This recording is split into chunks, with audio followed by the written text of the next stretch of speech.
So just a little extra bit on the PAZ-1 restoration.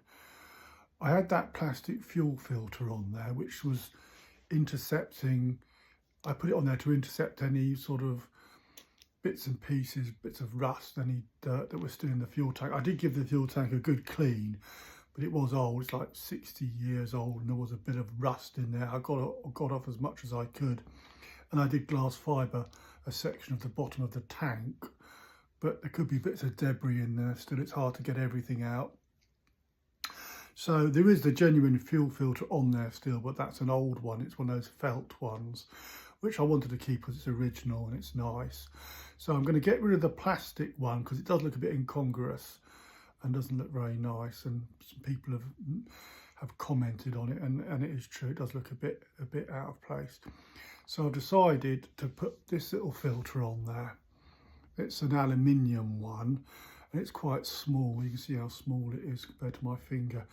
And this will intercept any bits of fine bits of rust and stuff in the tank, and it'll intercept it before it gets to the primary fuel filter. Well, so this is the second, but this will be like the primary one. Or is it the primary one? I don't know.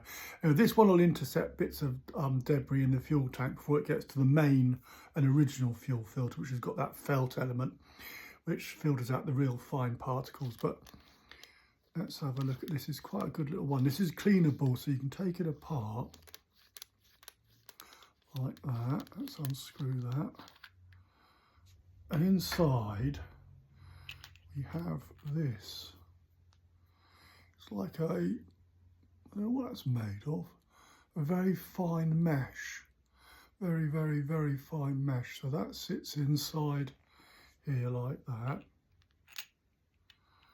You can see that. And there's a rubber O-ring in there, and then that just screws in there like that.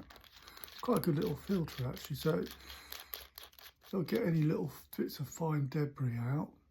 So we'll put that from the fuel tank, go straight onto there, and then that will go onto the original fuel filter, and that's like a belt and braces approach to keeping the fuel really clean, because diesel injector pumps don't like to get any debris or muck in them because it can muck up the little very fine tolerances in there. It might be a bit OTT, but for a few quid I thought I'd do it anyway, and it means I can do another video, doesn't it? So there we go. I'm going to go and put that on now, and then we'll have a look at it when it's on. See you later in a bit. Over and out. Right folks, so I've just fitted the little aluminium filter, and that doesn't look too bad, does it? There's the main original one with the felt filter in it. This is really nice, this filter. You don't often see these really old ones. You undo it just by twisting that, and then the bowl comes out, and there's a felt type square felt thing in there, which you can rinse off and clean in paraffin. So that's really nice. It's just like a knurled kind of twist nut, whatever you want to call it. But there's the fuel tank, obviously, and then I'll just put that there. That's like the little gauze filter which you saw earlier, and that will intercept any fine particles of rust before it gets into there, because we want to keep the injector pump, feed it with nice clean fuel. Maybe it's a bit OTT, but for a few quid it doesn't really matter, does it? That looks all right, I think. So there we go, that's that. Oh look, there's one of the British Seagull outboard motors. We gave that one a run the other day actually. And there's the old Lister under there. We'll have to get her out and give her a run soon, won't we? Look, I'll show you something else I've got to do as well. Have a look at this. We'll have a new door as well, that's looking nice.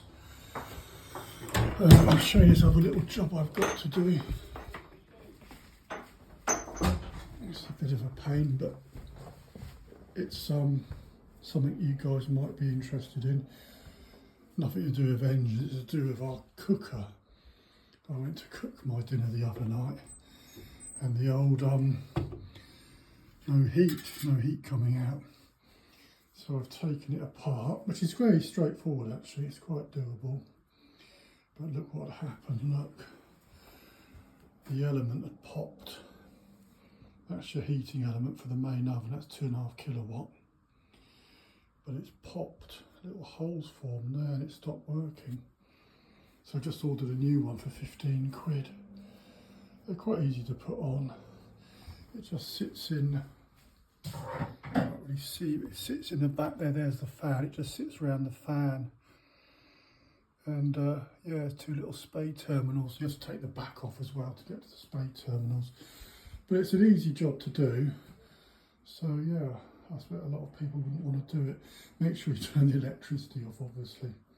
But yes, just a couple of little spade terminals. 15 quid. So we've just ordered that, and that should come in a couple of days. And we'll be back in business. Anyway, guys, there we go. It's warmed up a bit today. That's the 21st of February 2025, and the weather is warming up now. It's been a bit blowy today, but it's certainly up to about 14 degrees almost, I think. Anyway, best wishes to you all, and I'll see you on the next video. Over and out. Bye. Oh, there was one last thing I forgot to tell you. Look what arrived today. My hedgehog highway signs. A lot of you guys know I'm into wildlife and nature, and I have a nice garden which I keep for wildlife. But I've got a couple of these hedgehog highway signs to put on my gates, because I've got access points to allow hedgehogs in and out. It's really important that we let the hedgehogs get in and out of our gardens, because a lot of gardens have close board fencing and the gates are sit too low and the hedgehogs can't get in. So I'm just putting these on so when people walk past my house they might see these and it might make them think. But that's it. That's the hedgehog highway. That's from the British Hedgehog Society. Is it the British Hedgehog Society? So, and they do a thing called Hedgehog Street. So that's the website for it if you want to have a look on it. And it's like you trying to connect everyone's gardens up, really, because gardens all around the world, but particularly obviously I'm in England, all the gardens add up to quite a substantial habitat component. And a lot of us are denying wildlife to get into the garden, particularly hedgehogs. So the hedgehogs try to get in the garden and they can't get in, so they then end up trying to go elsewhere and then they get run over on the road. So if we allow the hedgehogs into the gardens, then they don't have to keep trying to cross roads. So they've got to forage and find food, so that the hedgehog will move like a couple of kilometres a night potentially. So they're going from garden to garden to garden, trying to find enough food to keep themselves going. And a lot of gardens they just can't get into, so then they have to move on to the next garden, and that might mean they have to cross a road, and that's when they get squashed. So this is a really, really good thing to do, the hedgehog highway.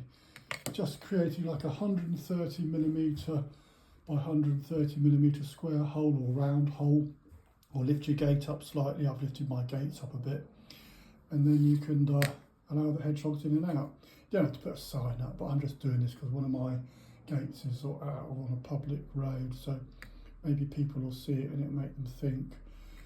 Anyway, there we go, just another quick thing for you guys. That's it then, till the next video. Over and out. Bye.